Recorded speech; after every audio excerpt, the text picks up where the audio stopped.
Ladies and gentlemen, Dawn Staley. Please welcome her.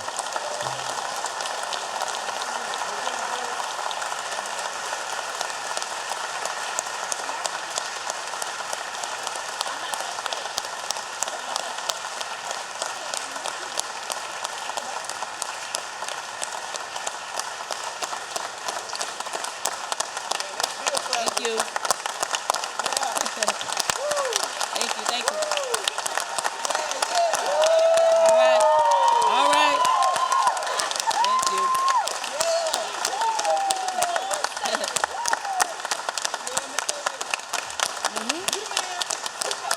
Thank you. Thank you. Got to come here after a loss, because this really is a confidence booster. But thank you, Lieutenant Governor Bryant, Senator Malloy, and members of the House and the Senate. I'm so happy to be here today. It still seems a little surreal to me. It's been just about 3 weeks, but it feels like it was just yesterday that I was standing in the middle of the American Airlines Arena watching our players during the post-game celebration. It all seemed to happen so fast. Towards the end of the game, at about 40 seconds left, I was confident we won. I vaguely remember shaking the hand of Vic Schaefer, the head coach of the Mississippi State team, after which all pandemonium broke out. There were cheers and screams and hugs and a lot of confetti. And through it all, I kept a watchful eye on our players. They were absolutely elated. It was pure and innocent and much deserving.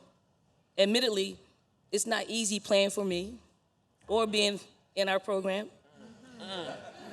We asked a lot of our players. We asked that they work harder in the classroom than on the court, that they sacrifice their time and their social life.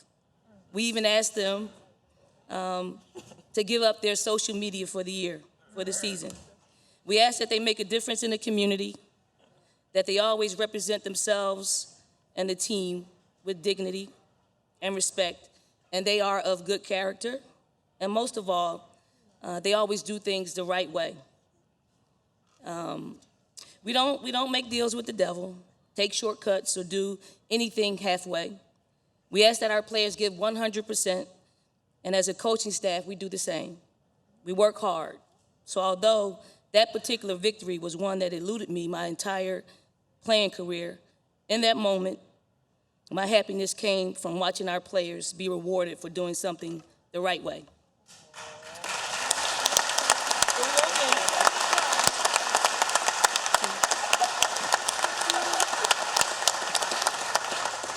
That night was beautifully exhausting and overwhelming. I wasn't able to sit down until we loaded the bus to head back to our hotel. There was chaos on the bus, emotions still running high, and my mind was racing. I thought about our road to that moment, how our season was riddled with injury and adversity, and how our postseason could have gone either way. I also thought about the awful tragedy our state suffered in 2015. I will never forget when I received word that Governor Haley had set the wheels in motion to remove the flag from the State House grounds. But I know the real work happened here. You tackled an issue that was weighted down by history and marred by controversy. You put differences aside and worked together to craft a bill that led to the removal of the flag. You did it for the right reasons. Unfortunately, I was traveling with USA Basketball when the bill was signed and the flag removed. But I immediately knew it meant we would be allowed to play women's basketball tournaments here in South Carolina. I also made a promise to myself that our program, we will honor those who died and their families through our play.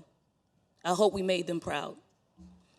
You had no idea that the decision would fuel our momentum as national contenders. You couldn't have known that the momentum would ignite our fan base, who would become our sixth man, willing us to an almost perfect home record.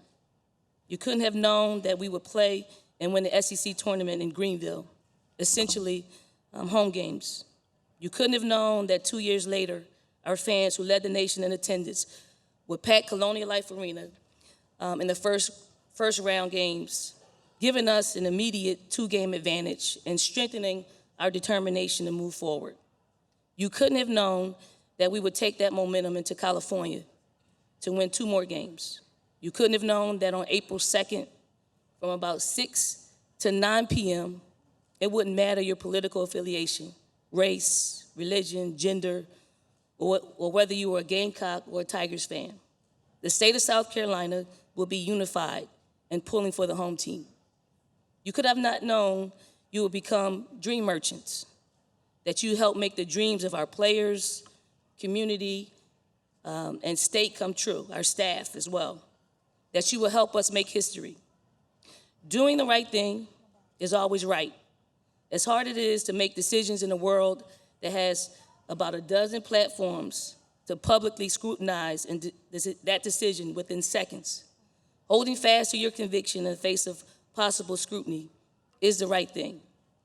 I stand here today as an African-American woman to address the Joint General Assembly, because I made the right decisions in a national championship game. And in that game, our players did the right thing by not taking plays off or shortcuts. We are proof that right wins every time, and so are you.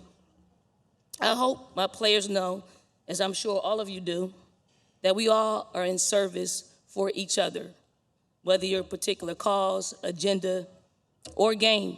It should always be for the good of others.